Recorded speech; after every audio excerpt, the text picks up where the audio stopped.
We welcome you to the San Francisquito Creek Joint Powers Authority Community Project Update Meeting, and we're really glad that you're all here. My name is Margaret Bruce. I'm the Executive Director of the San Francisquito Creek Joint Powers Authority.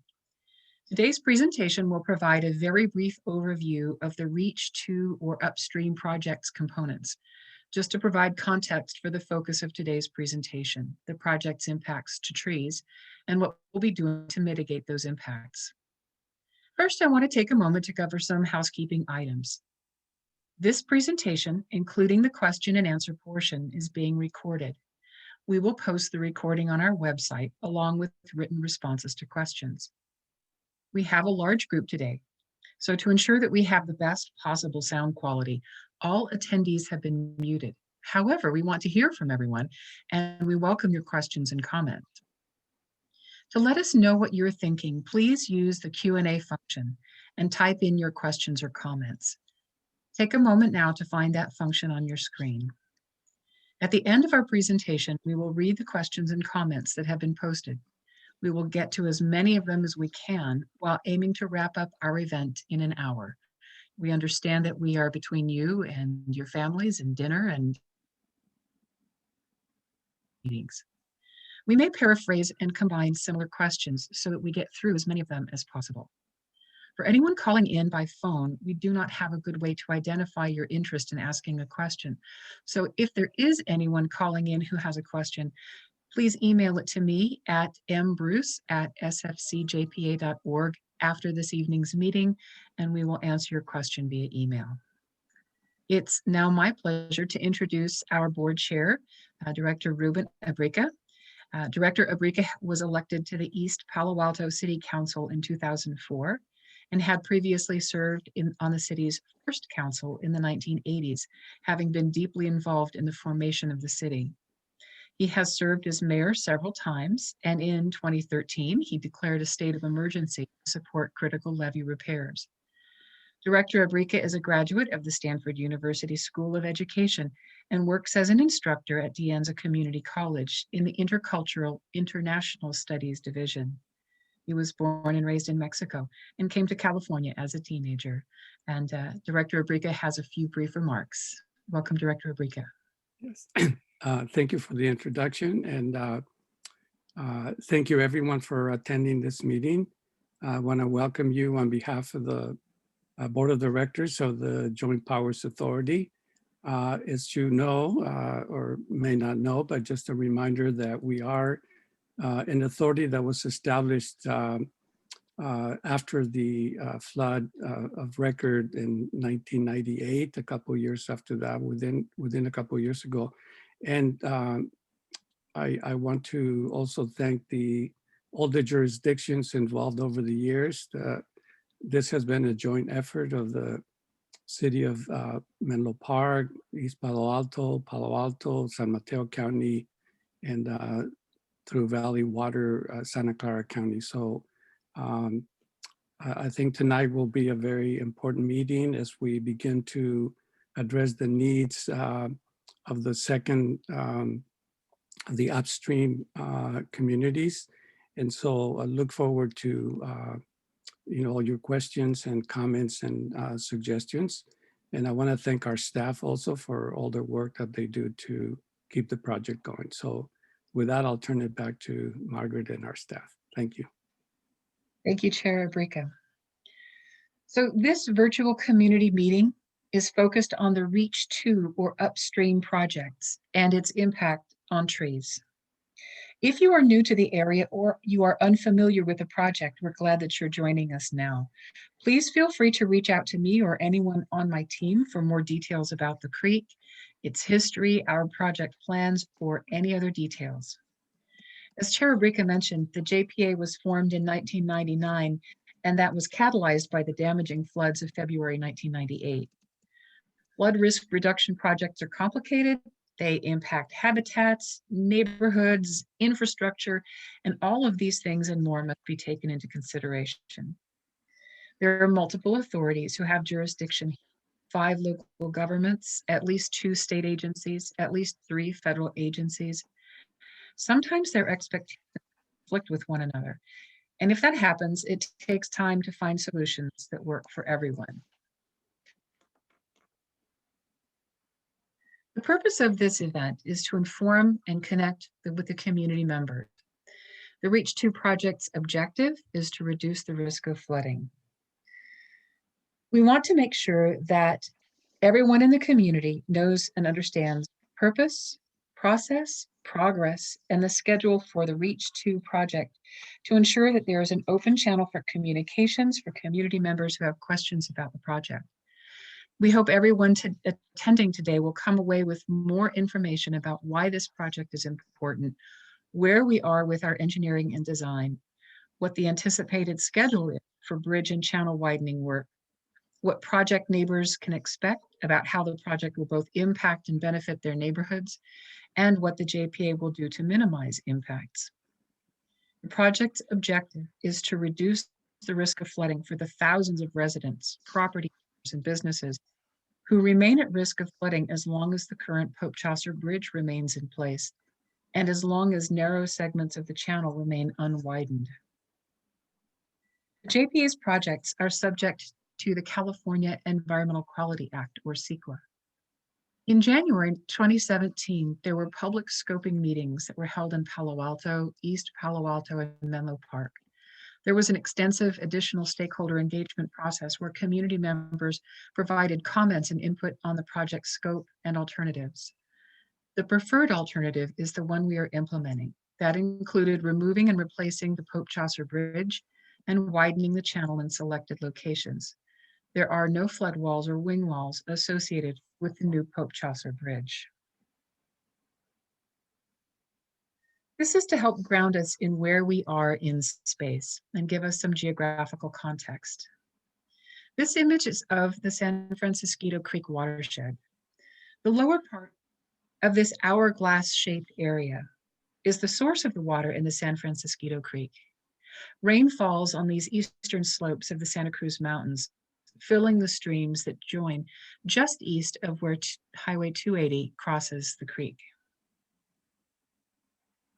From this point, the creek encounters the comparatively flat valley floor, and over millennia has deposited silt and gravel and rocks eroded from the mountains and created this alluvial fan. Over time, the creek has cut a deep channel and built up high banks. This means that when the creek overtops its banks, water flows out and down away from the creek channel across the alluvial fan. Centuries ago, this would have been harmless, but now our urban landscape covers the alluvial fan and floodplain, and even properties far away from the creek are vulnerable to flooding. Urban development in the creek's floodplain means that when the creek floods, there's no natural path for the water to flow across, and there's limited flexibility in where and how we create flood protection solutions. The creek is considered a flashy stream, and that means that the water level in the creek rises really quickly when we have storms and then goes back down again quickly. Like many streams in our area, water flows after winter storms, but the stream dries up in the summertime, except in the larger tributaries in the upper part of the watershed, where water flows all year. This is an aerial view of the area vulnerable to flooding from the creek due to the constrictions here at Pope Chaucer Bridge and in the narrow parts of the channel.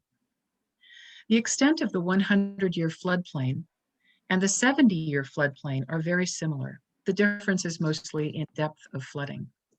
You can see how water moves out and away from the creek. Some areas right next to the creek remain out of harm's way because the banks are higher, while homes and businesses, sometimes miles away, can be impacted.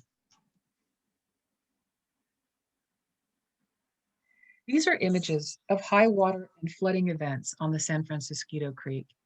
There are many properties vulnerable to flooding. In Menlo Park, there are about 800 parcels.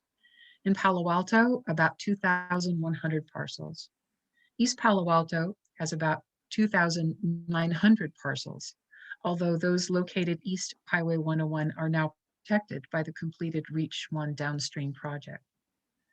The 1998 floods caused almost $30 million in damage, and more than 400 flood-impacted residents had to move out of their homes while significant damage was repaired. Lawsuits were filed against the cities of Palo Alto and Menlo Park by flood-damaged property owners. The cities settled those claims at the cost of several $millions. Of course, an event like that, if it were to happen now, would be even more expensive as property values have increased so significantly. And today, properties with mortgages located in the FEMA floodplain must pay for flood insurance, which can cost thousands of dollars a year. And according to recent reports, the FEMA flood insurance program will likely be raising the costs of flood insurance significantly in coming years. This image puts the REACH 2 project in geographic context and helps describe the Creek Authority's long-term holistic vision for flood protection. In this image, the bay would be here in the upper right-hand corner of the map. The Stanford campus is down here. And the undeveloped area here is Stanford's undeveloped properties in the foothills of the Santa Cruz Mountains. Starting at the bay and working our way up the watershed, our REACH 1 downstream project opened the mouth of the creek. That's shown here in yellow. Right now, we are focused on this middle portion of the pink area, where we will be opening up the narrow constricted areas in the creek channel and at bridges, where these cause water to rise and back up in high flow events. This will reduce the risk of overtopping the banks in high flow events. These improvements will help achieve flood protection up to the 70-year flow, or a 1 in 70-year flood, which is the flood of record. And that was the 1998 event, where it was estimated that the flow was 7,500 cubic feet per second at the Pope Chaucer Bridge. Moving further upstream, we are beginning to investigate the feasibility of off-stream detention in the upper portion of this, in the upper watershed here, to complement the work we finished in REACH 1 and will bring in REACH 2. The areas in light green show where we may be able to construct temporary holding basins for water diverted from the creek channel during high flows. That evaluation is just beginning, and we're not sure yet if this idea will be feasible or exactly how much water we may be able to detain. Upstream basins alone can't contain enough water to prevent a flood of the 1998 level. But the goal of this work is to implement a holistic, multi-part strategy that, taken together, will reduce the risk of flooding to most parcels, and hopefully all parcels, in the San Francisquito Creek FEMA floodplain, and reduce their high cost of flood insurance. The overall project timeline is, at this time, the Palo Alto Newell Bridge replacement will happen first in 2023. Channel widening can happen at the same time as either the Newell Bridge replacement and the Pope Chaucer Bridge replacement. So it's either part of 1 year, some work in both years, or all in 1 year or the other, 2023 or 2024. Pope Chaucer Bridge replacement is scheduled for 2024. The Newell Bridge design and construction is being led by the City of Palo Alto, and the JPA and the City of Palo Alto are coordinating closely. For information about Palo Alto's work on the Newell Bridge, please visit their project website. You can find that just by typing in Palo Alto Newell Bridge project, and it will take it right, your browser will take you right to their project page. So Pope Chaucer Bridge demolition and replacement will be the final piece of the REACH 2 work. There will be approximately 2 9-month construction periods that might start as early as April and might go as late as November, depending on weather conditions.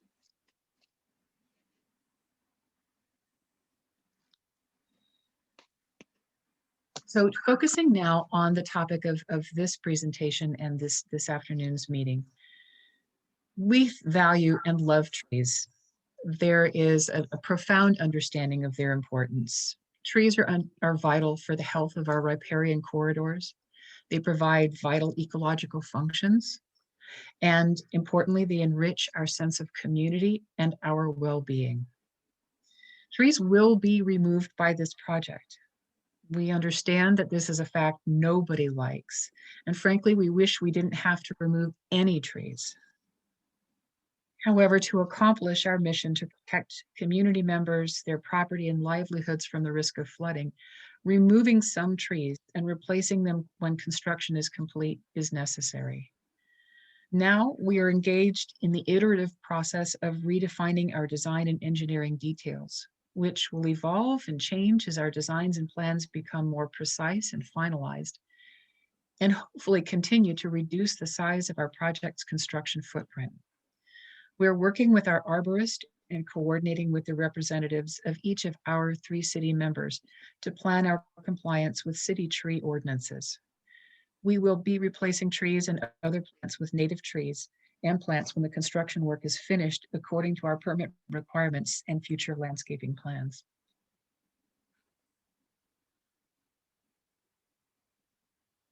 The Reach 2 project tree removals will require compliance with city tree ordinances.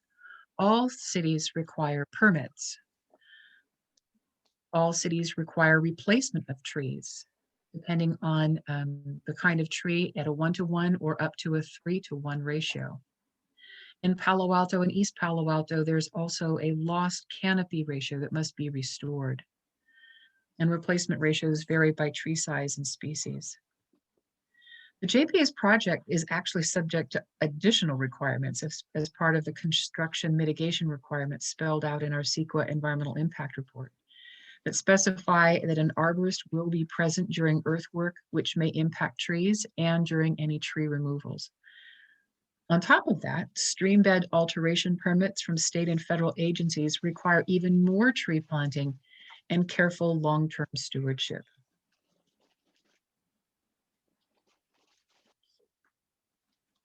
Now we'll take a look at where we are with each of the project's elements, starting at the Pope Chaucer Bridge and working our way downstream. The constricted capacity of the existing Pope Chaucer Bridge creates a bathtub effect upstream, which leads to the creek overtopping its banks. The present bridge is really just a long, thick concrete culvert with a flat concrete bottom. The new bridge design accomplishes multiple objectives.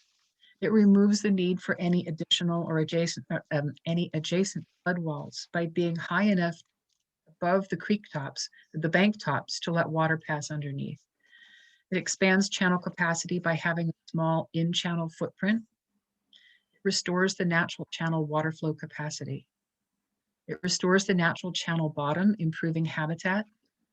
It provides railings for pedestrian and bicyclist safety. It does not include any flood walls on adjacent creek banks, nor retaining walls adjacent to the intersection on either side. It's still low enough, the arch is still low enough that we do not need to change the elevations of the adjoining roads or intersections on either side of the bridge.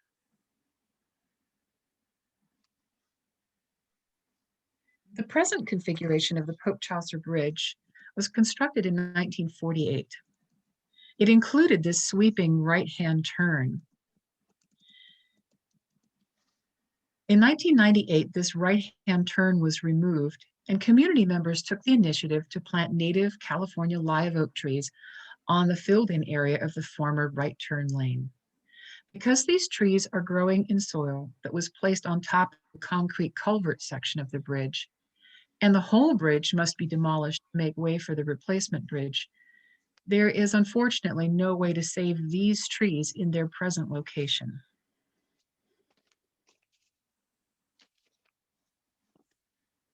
Our CEQA document, the final EIR, provides a view of the maximal extent of the project footprint. It can't get any bigger than what was stated in the final EIR. As we continue to refine our engineering and design details, we continue to reduce the project footprint. Over the past weekend, someone tied ribbons around the trees and posted signs indicating trees potentially being removed. It wasn't the JPA that did this. The labeling is not based on current information, and we're happy to share that now. The trees marked in yellow on this map are among the trees being removed from this concrete culvert area, which we think may be good candidates for transplanting. We are committed to exploring how to do this and where these trees may successfully be relocated. It may be more effective to replant with mature trees from a native tree plant and tree nursery to ensure better tree survival. This area in the left-hand corner of this bottom map shows where the construction access ramp for the bridge work will be. There are a number of trees that will be removed from this location. As you can see, these circles marked in brown. However, there is a large blue gum eucalyptus tree that we will work around to preserve. We will continue to explore how construction work areas can be adjusted to minimize impacts and reduce the number of trees to be removed. Some of the trees along the banks, upstream and downstream of the bridge, will be removed to create the necessary bank stabilization to protect the bridge footings and abutments from erosion. Hydraulic scour analysis has informed the extent of the creek bank protection. That's how far up and downstream it goes. The riprap in the preliminary design was quite extensive. We have hired an outside consulting firm to evaluate and propose alternatives that do not require such extensive scour protection and are investigating the use of imported stream bed material rather than riprap for a more natural look and stream function. We will, of course, report back to the community and let folks know how that design is going. Our current best estimate is that there are 87 trees to be removed and replaced or transplanted as part of the Pope Chaucer Bridge work. They include the trees inside this work boundary area. There are some trees that are also potentially inside what are called bioswales or bioretention basins. And we are working on determining whether or not those trees will be able to stay. Now let's move downstream to the areas where we're going to be widening narrow portions of the channel in 5 locations. Hydraulic flow modeling shows these 5 locations create a risk of overtopping the creek banks. Sites 1 and 3 and 4 are narrow points with similar conditions, existing natural and constructed features. Our approach so far has been to leave as much of the natural bank and channel alone as possible and look at widening the channel where there's already hardscaping like sackcrete applied to the channel and banks. We are examining each of these channel widening sites and trying to optimize for least impact to project neighbors, to trees, channel itself, the least cost, the best constructability, and the most community co-benefits. Site 2 is a large concrete structure that will be removed, and Site 5 down here opens up a narrow area and aligns the bank with the 4th bore constructed under West Bayshore that was part of the Reach 1 or downstream project. A lot of this work will happen using Woodland Avenue for construction access.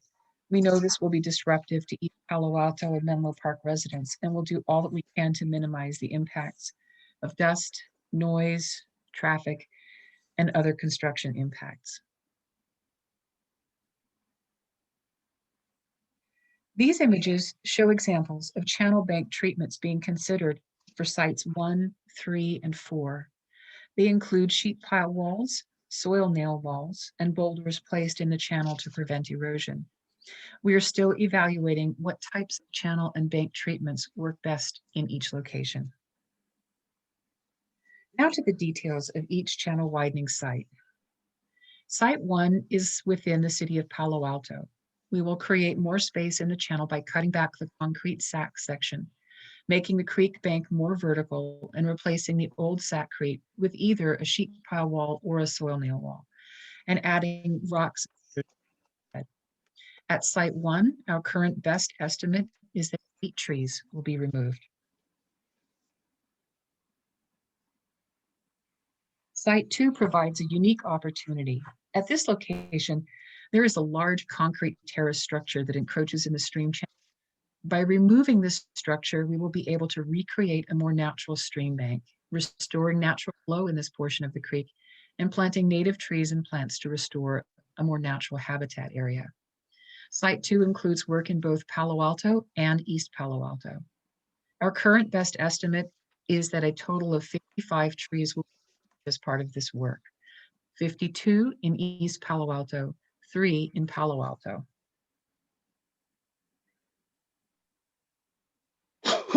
This is a rendering of what the restored creek bank may look like about 2 years after the bank has been restored with native trees and plants.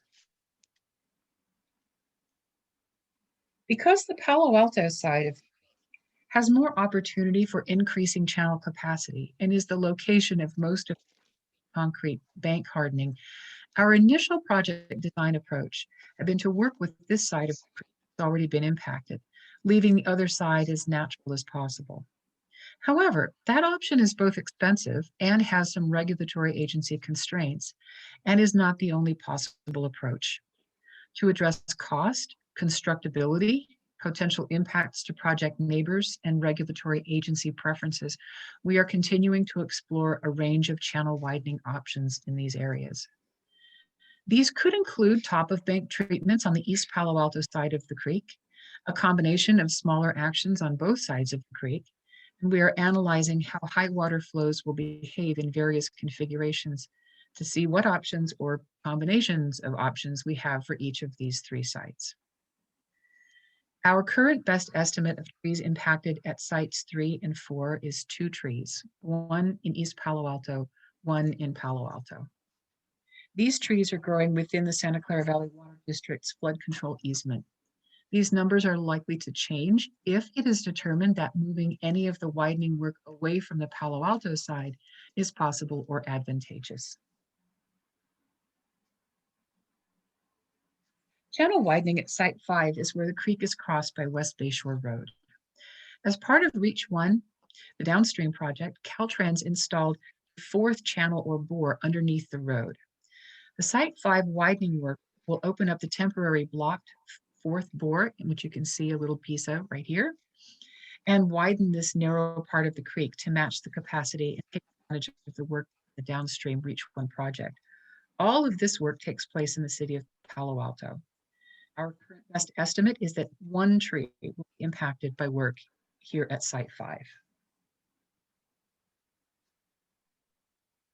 The actions we have taken and will take to minimize tree removals include minimizing the project footprint, identifying trees that may be preserved, especially trees at the project boundary, cross-checking inventory lists with field conditions, working with residents on specific requests, working with city staff to preserve trees in bioretention basins, working with arborists to identify trees on the concrete culvert that may be suitable for transplanting. And to date, we have preserved specific trees at residents' requests. Those include trees numbered 13, 38, and 264. One of them is, I don't remember what 13 is, but 38 is a beautiful live oak on the Palo Alto side of the Pope Chaucer Bridge, and I believe 264 is the stately blue gum on the other side.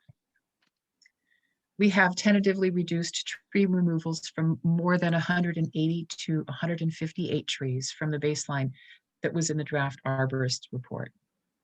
And just for comparison, the city of Palo Alto's golf course realignment and reconstruction project removed about 650 trees, and our downstream project removed more than 200.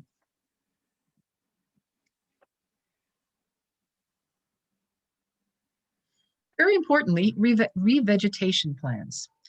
Bank revegetation will follow guidance from the JPA's own Bank Stabilization Master Plan, which you can find posted on the City of Palo Alto's website, Menlo Park's website, and the Valley Water website. Our revegetation plans are in development. Our focus right now is on reducing impacts to trees. But trees and other replanted vegetation will be watered and cared for until they're well established, typically for 3 years, possibly more. And that concludes the formal part of the presentation, and it's now time for Q&A. Joining me are my Creek Authority colleagues, Miko Harris-Parker, Tess Byler, and Kevin Murray. Kevin is the Creek Authority's Senior Project Manager for the Reach 2 project. Some of our colleagues from Palo Alto, Menlo Park, and East Palo Alto are also attending, and if there are any city-specific process questions, we may ask them to chime in. With us are also Alec Nicholas and Peter Park from Valley Water and Russ Nygaard from NV5, our partners in this project, who can help answer technical and engineering questions. Tess and Kevin will be reading your questions and comments, and we will all pitch in to answer your questions. As a reminder, please type your question into the Q&A function. And now let's turn to your questions and comments. The first question that I have is, does the plan for mitigation include modifications to the private bridges that go across the creek from some private homes in Palo Alto? Seems that once the Chaucer Street Bridge is corrected, these bridges will pose their own challenges as obstructions to flow. And we do not have any plans to modify the private bridges. And I will let anybody else chime in here. Yeah, those bridges have the hydraulic capacity to pass the amount of flow that would get through the Middlefield Road Bridge. So we believe they will not pose a new problem. Thanks, Kevin. The next question is, when will a final tree report be completed? The preliminary Arborist Report dated 6/15/20 was completed after the EIR. We are currently working on the final list of trees, and the arborist will finalize the tree report once that's done. So yes, it will be, we will see a final tree report.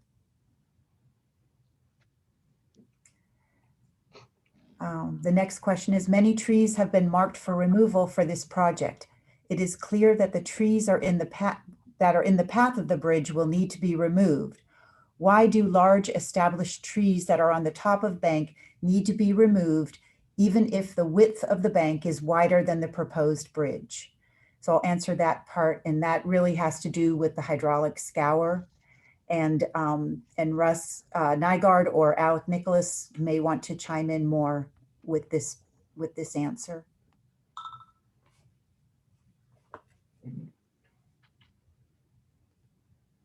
Is Russ on the line? Yep. Sorry, Alec, I was seeing if you wanted to answer first. Hi, my name is Russ Nygaard. I'm with NV5, the designers for the bridge. As a kind of a little bit lengthier, detailed response, as you're all aware, with the JPA and Valley Water, a lot of work was done on the hydraulics for the entire creek stretch all the way through this section, including the bridge. Through that effort, the amount of water, the flow necessary to the Pope Chaucer Bridge was provided to us, and our modelers went in, modeled the bridge with that flow requirement and determined what that channel section needed to look like. Because right now we have that, basically it's a earth covered culvert that runs through that area. So they developed that creek cross section that will be replacing that culvert that is in that rendering that Margaret previously showed, and determined what was necessary in order to actually fit and get that in and get that water to pass through as necessary. And then we determined, that goes to the civil engineers, and they actually included that and then conformed that back into the natural creek as quick as they could. That defined the new creek channel and the earthwork necessary to get that in. Obviously, we're cutting to make that happen through most of that area. We're doing a 1.5 to 1 side slope, which is actually a little steeper than the natural creek bank, which is a 2 to 1, to reduce how much we're actually going to cut and how much of the bank we affect. But as we do that, anything that is in the way of creating that creek channel again, basically back to what it was, we can't, well, unfortunately cannot save a tree that's on that. If it's above the cut area, obviously there is some need to have room for construction equipment, construction people to be able to do the work. It's impossible to make a deep cut and leave something immediately adjacent. But obviously, as we're doing the work and as we finalize the plans and as we're going to construction, if there is a chance to improve and to continue to save more trees, that will be taken care of. As Margaret pointed out, arborists are going to be required to be there, and there will be that effort made. There are heritage trees that were obviously made sure that as we're doing the work, we just found a way to avoid, and we will be, fencing those off and making sure the contractor doesn't affect it. But other trees that it would have become too restrictive to allow the work to happen in construction if we went beyond that, what we're showing right now. Thank you, Russ. So Russ, let's before go we to add, the second half of the question, which is, in addition to the trees on the bank, is part of the plan to remove large established trees down in the creek bed? If so, are you going to remove all the large trees in the creek bed throughout the entire length of San Francisquito Creek? So no, we are not going to be removing all the large trees in the creek bed throughout the entire length of San Francisquito Creek. Many of these are willows that we planted years ago, but we will be removing a few trees in the creek bed so that we can move from access ramps to our work sites and back. before we read the next question, I just wanted to point out, it appears that somebody entered a question before 5 p.m. and that question no longer appears on our panel. So if that person wouldn't mind re-entering a question, we'll be sure to get a response for it.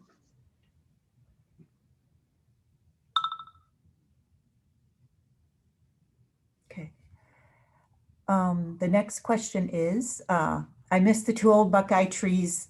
I will miss the Buckeye trees that are scheduled for removal. I believe they're numbered 73 and 74. I actually looked for these and could not find the 2 that you meant. I'm wondering if your 73 and 74 numbering is not from the Arborist Report, but possibly from the NV5 plans, because the plans did not use we couldn't reconcile the numbers. So we actually now NV5 is using the Arborist numbers.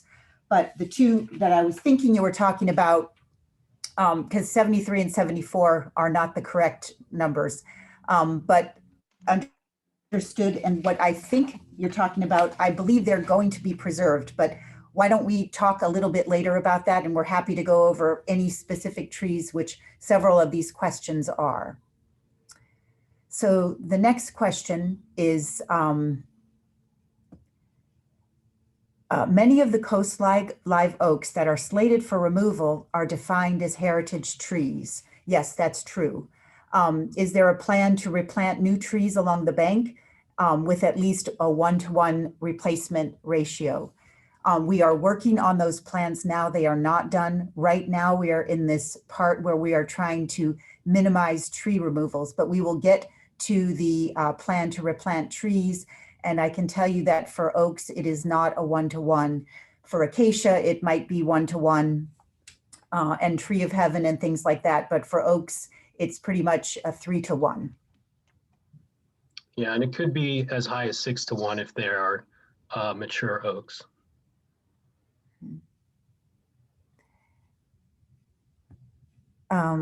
It's the next question. It seems that the low-lying areas along San Francisquito Creek are being adjusted to reduce hazardous flooding.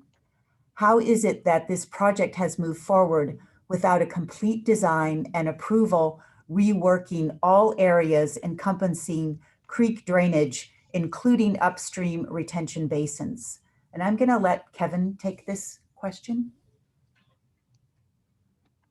Well, we have evaluated a lot of different alternatives, and in fact, we're trying to implement all those that are available to us, including upstream detention.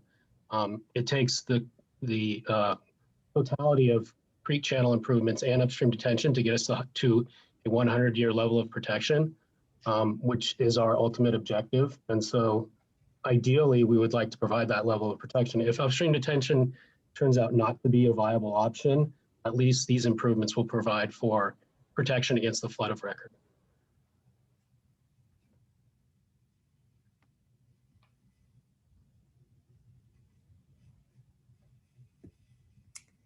Okay, the next question is about the tree, and I believe that Margaret actually answered this one, the giant eucalyptus. It currently has a ribbon on it that says it's going to be removed. It will not be removed. Next question. Do you have accurate surveyed trunk locations and trunk elevations to determine tree impacts?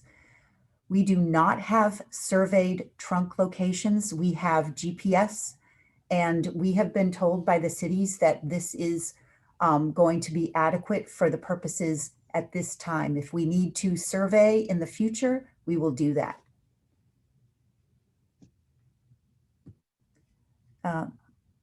This is the same question I've already answered about the Buckeyes. The next one, have you considered reconstructing the existing structure without disturbing the surface or removing the trees? Yes, we have. And then the second part of that question is it possible to remove the concrete archway, which is currently inhibiting stream flow, and replace it with a larger steel tunnel, which will allow greater stream flow without disturbing the existing surface? These were alternatives that we evaluated in the EIR, not particularly composed of steel, but a bypass channel.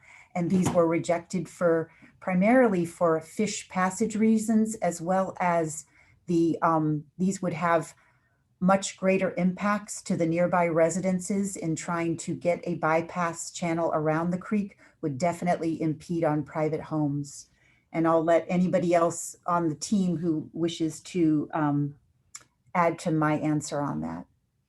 I think another element of this is how we consider just making the opening bigger in some way. And I believe that Alec or Russ can talk to this, but I believe there would be structural stability issues with that. And if we made the opening bigger, we would be losing the soils that that sit above it in which the trees are planted. So those trees' root wads exist in this soil that would then be excavated for the larger opening. So I don't see any way to keep the trees, but Alec or Russ, do you want to talk more about the construction? Yeah, hi, Kevin. Yeah, this is Russ.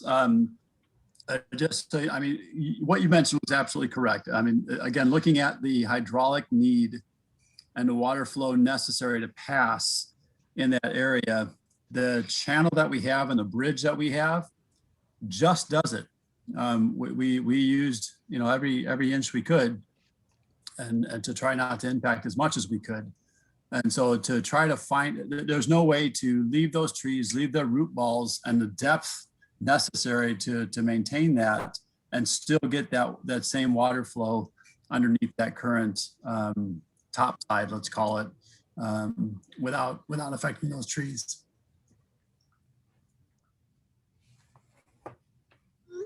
Thank you, Russ. This one, we've actually already answered it, but I'll just so that everybody is very clear on this. Kevin Murray, as well as Margaret Bruce, have stated that trees number 38 and 267 will be preserved. Both trees are shown on the list of trees to be removed in the 2020 Arborist Report. That's correct.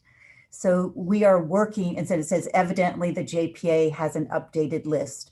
So that's true. We are working through things, and it's iterative. I go back and ask, can we save this tree? How do we do it? Is there a way to do it? Then I talk to the cities, I talk to the engineers, and we come back and circle round, and that's how we've been doing it. So it's been a little bit slower. So when will a final arborist report be released?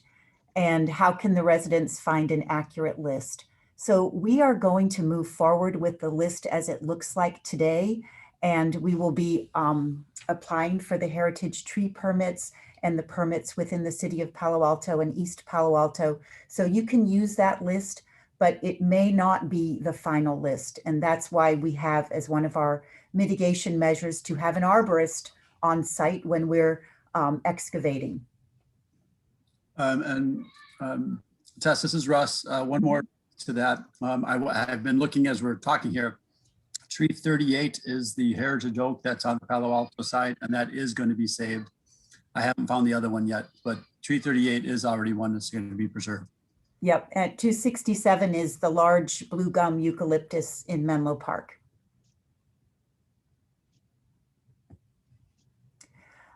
Next question. Do you have section plans and details which show trees in relation to the proposed retaining/soil nail wall location. So Margaret just presented these sections. Oh, well, she presented the overview where we have some section plans, but we do not have all of them. And I will let Kevin maybe weigh into what I've just said here.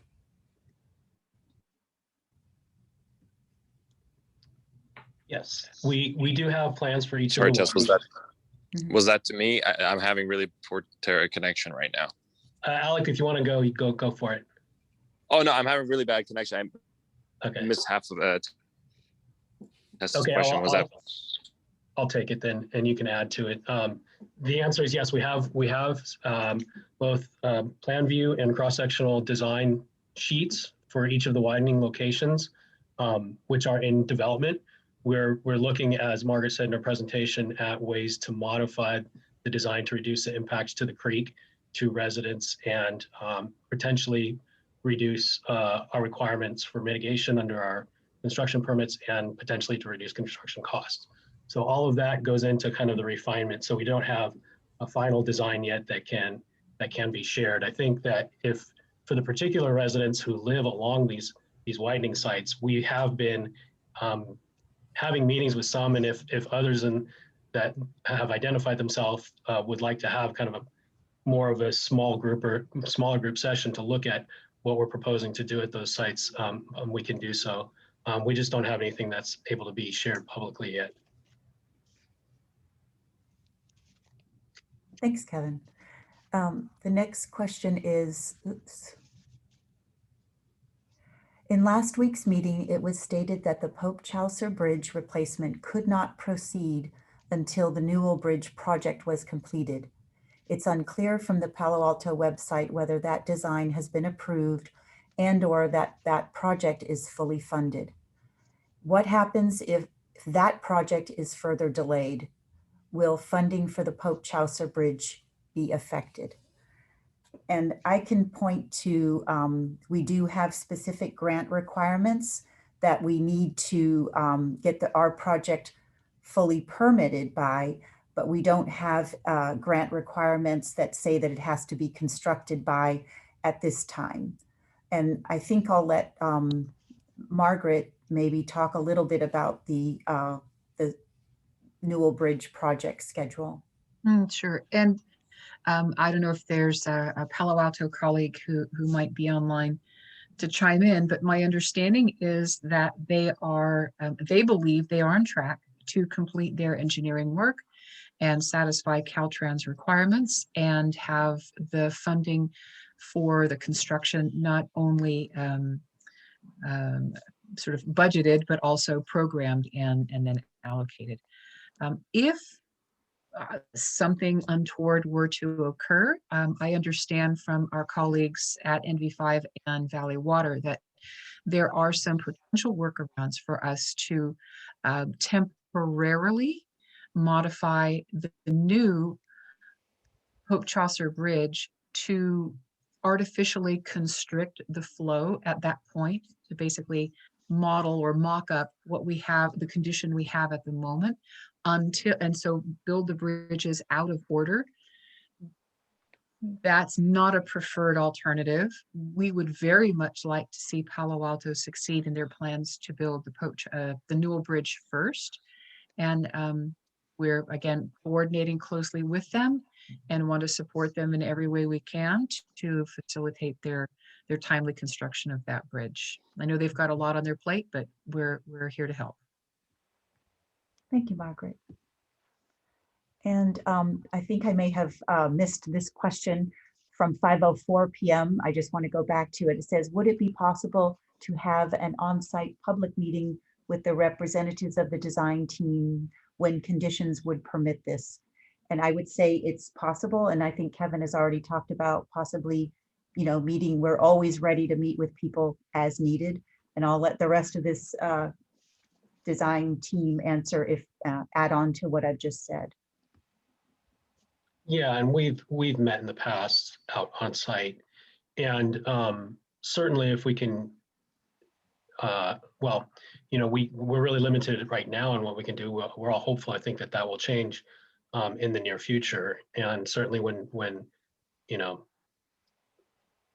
I'll have a little more flexibility on our in-person meeting, we would love to meet with any of you out at the site.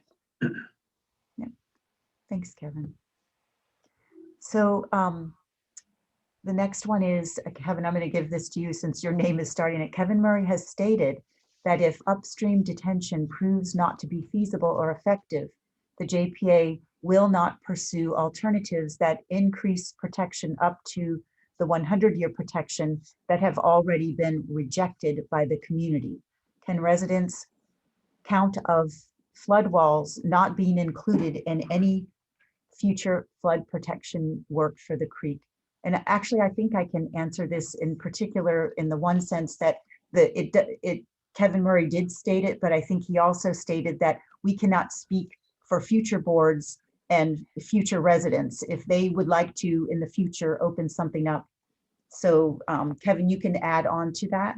Yeah, we're not going to build flood walls in an area where the neighbors have said they don't want them.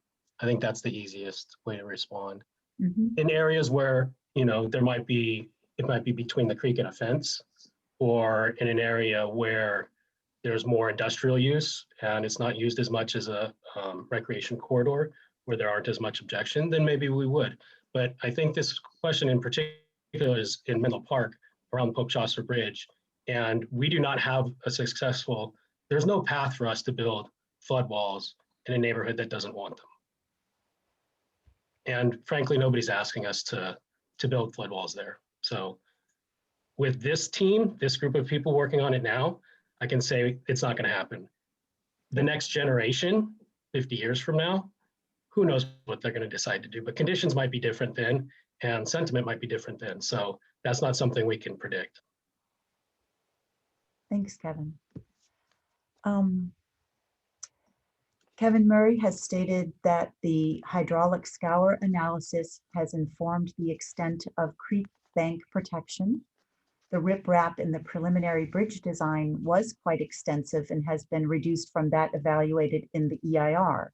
As the JPA makes changes to the design, could new information be posted on the JPA website for easy access and in an understandable form? Yes, I'd like to chime in on that one. Okay. Yes, I would very much like to post updated information to our website.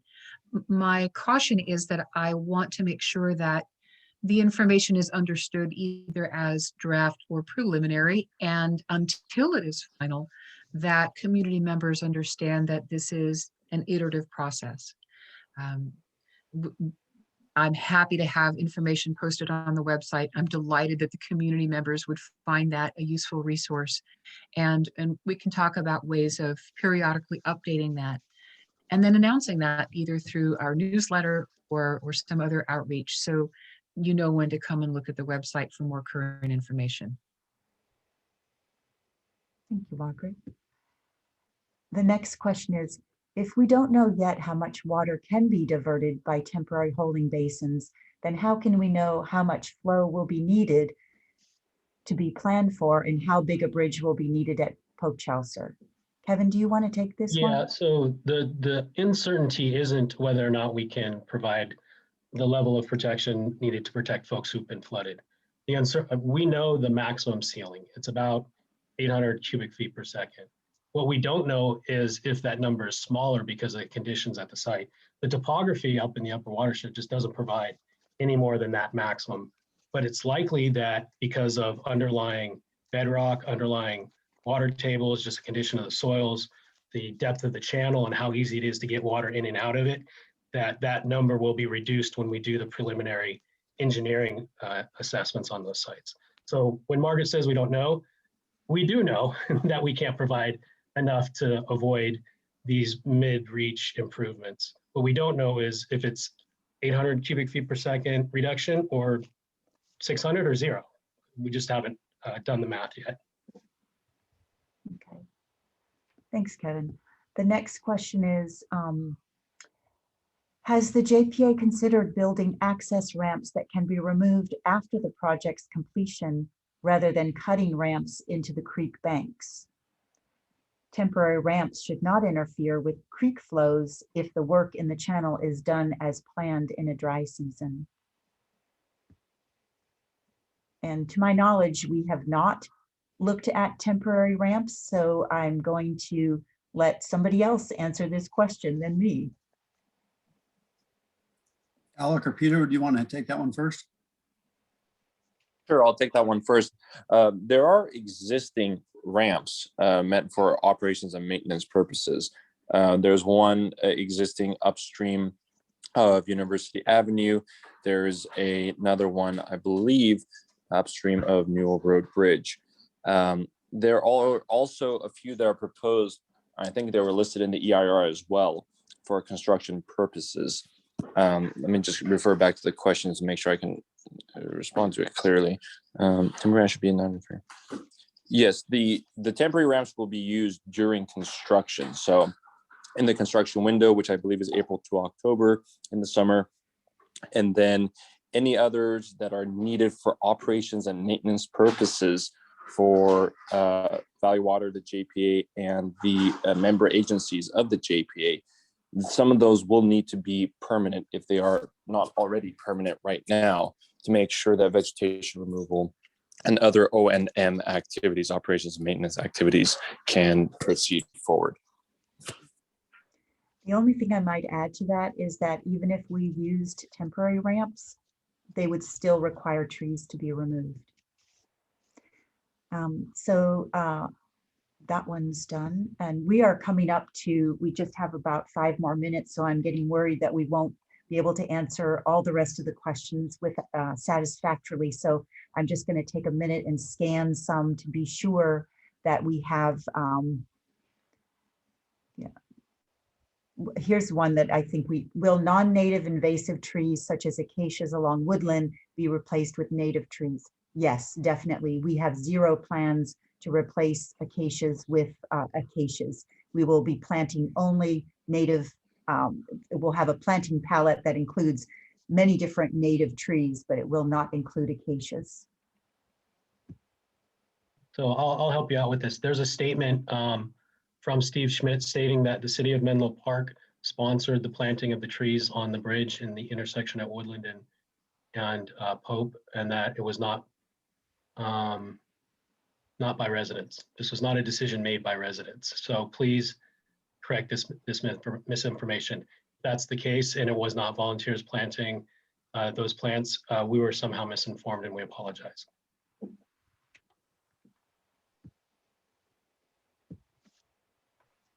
Yes, I'm also seeing that there are a number of questions later on in the question thread about trees that have been marked. Because we were not involved in the marking of the trees, there isn't a good answer to the questions about a particular tree being removed or preserved based on what's marked. What we can say is that those trees were marked by community members who were looking at what is now outdated information, and that we will follow up with the community members and post on our website and in responses to your questions, updated information about where we are seeing which trees being removed and which parts of our Reach 2 project work.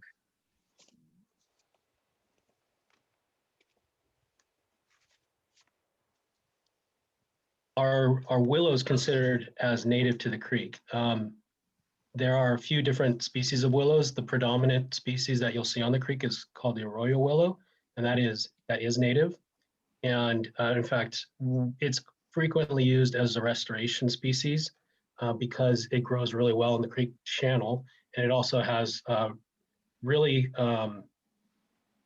effective bank stabilization properties because of the type of root structure it provides. So yes, most of the willows that you see are natives.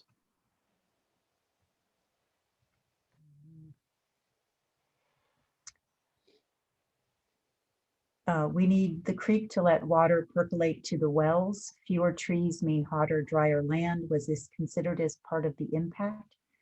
Yes, and it's also considered as part of anything we do to manage stormwater. So definitely in this area, there is a good, there's good percolation down to groundwater, and this was definitely considered. Thank you. There's a question about the Willow Road bypass alternative that was asking if that's still a viable option. That alternative was analyzed in the EIR, and it scanned out for several reasons. The first reason it scanned out is because it would require the closure of Willow Road for several years to install. The cost was extraordinary, and the functionality of it was questioned if whether or not it would work as well as we had hoped. So that ended up being a very, very big project that had enormous impacts compared to the much smaller footprint of the project that was recommended in the EIR. Mhm. So there's a question about, a couple questions about our landscape plans. We do not have them yet, but we definitely will be filling up the creek banks with replacement trees, large replacement trees per the tree ordinances, as well as other vegetation. So we'll have planting pallets that we can share. What is the budget for tree preservation and removal mitigation? We have estimated a budget of around $400,000, but that number might move. We really don't set a budget based on what the project can afford. We set it based on what's required of us in our permits, either from the city, due to the city ordinances, or from regulatory and wildlife agencies. But there'll be, I can tell you that there'll be a lot of trees planted as part of this project, and we are beholden to do so and not consider what the budget is in that decision. Yep. And there's a couple of questions on climate change mitigation for removing the trees. Yes, we do consider the CO2 effect of the trees. And then the second one was sea level rise considered in the modeling? Sea level rise was definitely considered in our downstream project, where we had 3 feet of sea level rise specifically incorporated. This project's a little bit different, as we're really trying to minimize our footprint. If we included sea level rise in our projections for flooding, we did use the information from San Mateo County and their groundwater assessment, where their model considered specifically San Francisquito Creek. And so we use that information for this to inform this project. Maintenance of the creek trees has been negligible. Will the JPA also remove trees that are in poor condition or not native? The project will remove the trees needed to be removed for the project. We have also been considering a tree replacement program that would remove invasive trees from the channel where they pose a threat to the ecology of the area. That's honestly been met with mixed response from regulatory agencies and from the cities. So yes, we're investigating it, but we do not have a program at this time. Mm-hmm.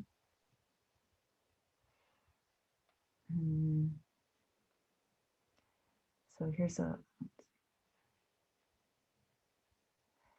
question. Would you consider applying the most favorable tree preservation and mitigation ordinance in the 3 jurisdictions to the entire project? It's possible. We really have, so East Palo Alto has a new tree ordinance that's very restrictive, and it's very comparable to City of Palo Alto's, and as well as City of Menlo Park's 2020 heritage tree permit. So they are all pretty comparable, but we've been told by the cities to follow their ordinances. I'm seeing a couple of folks who've commented that there's still a lot of questions that have been posed that haven't yet been answered. And there's still 78 people hanging on patiently So as long as people are willing to hang on and bear with us, we will continue to answer questions. We understand that if people have to drop off because they have family obligations, meetings, or dinner to attend to, we won't take offense. We will get to as many of your questions as we can. We'll try and wrap up by about 6:15 or 6:20. For those questions that we don't get answered this evening, we have them all on record, and we will respond individually and or combine your questions in a Q&A summary, and we will provide answers to that and post that on our website in a few days. And certainly So if anyone we who could wants get- to provide questions by email, send them to any of us, and we'll include them in our written Q&A materials. Yeah, thank you, Kevin. And it's not a limited time offer, so you don't have to wait for a project update virtual meeting like this. If you are curious about something or have questions about the creek in general, please don't hesitate to contact us. And now, back to your questions. Okay, next question. Would the scour protection material support natural revegetation around the new bridge? Yes, and we plan to plant at the toe, midway through the, and it's several locations, elevations around the channel. The images we've shown you to date include those plantings after about 2 years of growth. So you can still see kind of the underlying bed load, the underlying bed and bank material. After, more growth years, that area will become much more green and we think much more natural looking than what we've shown you in the pictures. There's a question on what is the large concrete structure, and it doesn't have a historic value. No, it does not. It was originally part of a property that went across the creek, which several properties do. And it was, we don't know what it was used for. We think that it was a concrete terrace that there looked like there was some irrigation, so it was for planting, but it is definitely not historic. That would have come up in our EIR. There are many, sorry, the page bounced on me. There are many scruffy trees which are falling over. Will these removals occur before 2024 on woodland upstream of Pope Bridge? If there are vulnerable trees that need to be inspected on the top of bank, that's typically something done by the city arborist and public works department. If there are specific trees that any resident would like to bring to our attention because of concern, so you can certainly send that information to us and we can take a look anytime.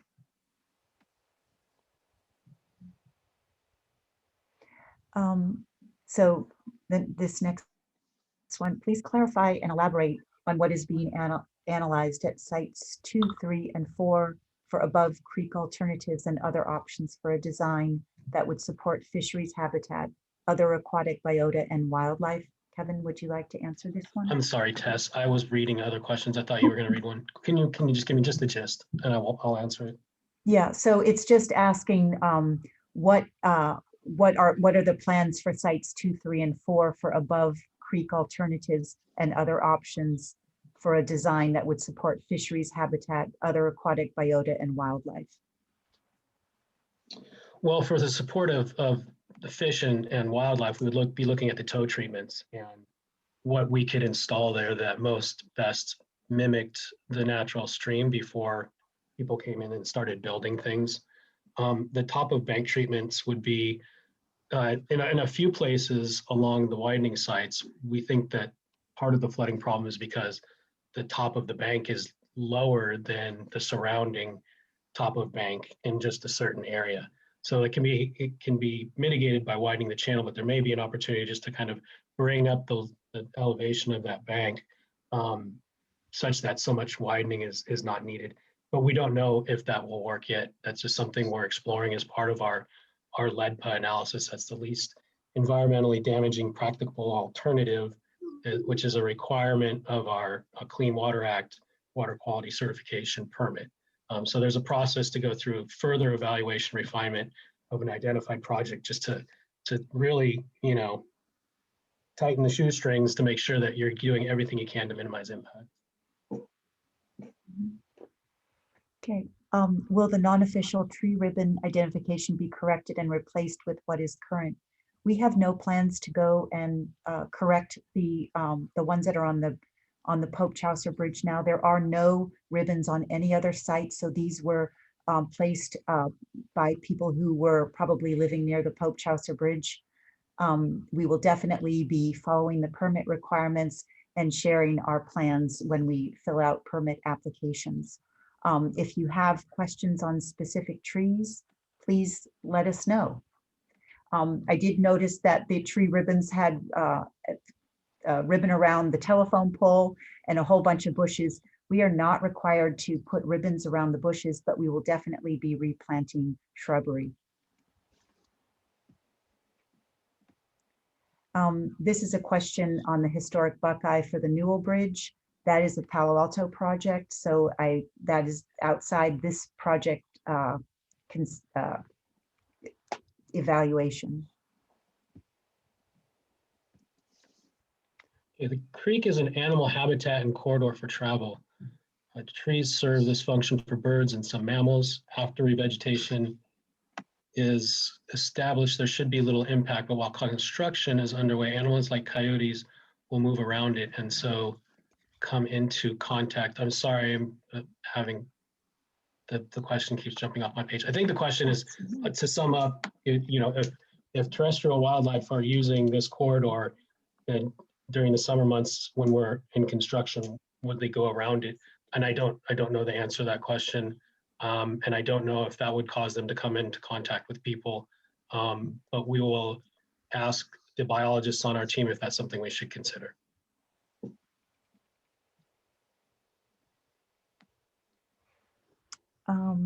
There's a question on why the Arborist Report was completed after the final EIR.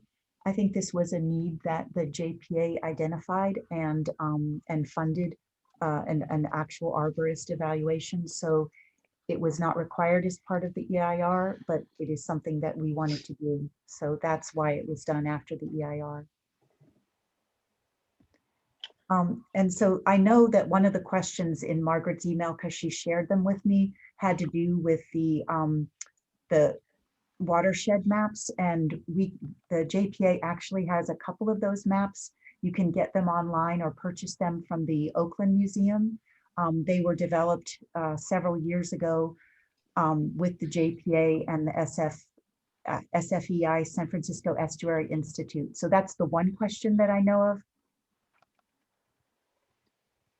And then there's a question on how would you compare the likely tree cover at the Pope Chaucer Bridge in 20 years' time to the tree cover now? I think it would be very similar to what's there now. We know those trees were planted in 1998, and it is a very robust tree cover in the area. And our rendering is showing what we think it will look like after 2 years. Okay. There's a question of why we would plant willow in the creek bed. They are easily knocked over with scouring. And I mentioned in an earlier response that there are different species of willow. The type of willow that's quite often, in fact, very frequently used in creek restoration projects is the arroyo willow. And it's called arroyo willow. Arroyo is Spanish for creek, because it has become very much a niche species that grows really well right at the water line of running creeks and rivers. And as such, it has a remarkable resilience to flow. In fact, you can see big bushy arroyo willows that just get blown over by big flows, and they just lay down while those big flows are passing. And when the water recedes and they're exposed to open air again, they pop back up in a day. So I'm sure that there are lots of willows that are not good to plant in the creeks, but this particular species does very well.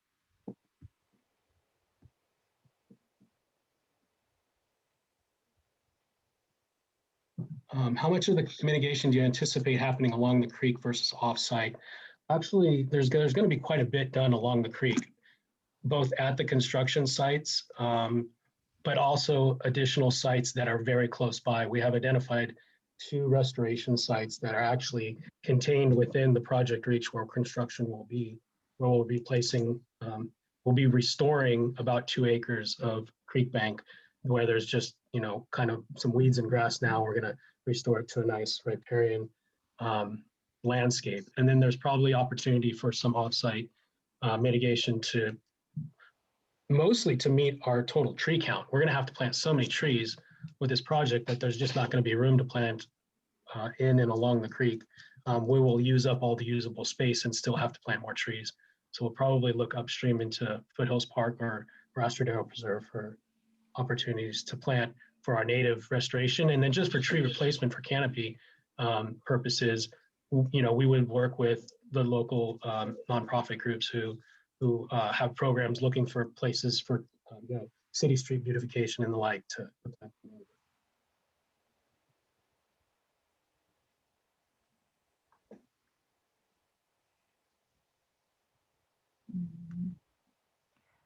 We are now past 6:15, and I am thinking that we are seeing participants dropping off. Although we have still not answered everyone's questions, we do have a record of all of the questions. And we will summarize all of your questions and provide written responses to them. And the recording of this presentation will be posted on the website in a day or two, if not sooner. And the written responses in summary will probably take us a few days to compile. So please be patient with us while we compile all of the answers to your many good questions. With that, I think it's probably time for us to wrap up and let everyone go about their lovely evening. Thank you everyone so much for joining us. I want to thank my staff and my team and our colleagues from cities and from NV5 and from Valley Water for participating and supporting us with their technical expertise. If you have any other questions that do come to mind, please don't hesitate to send us those by email. We will include them in our responses. Thank you very much, everyone. Thank you for your questions. Thank you for your attention. Have a great evening. Good night.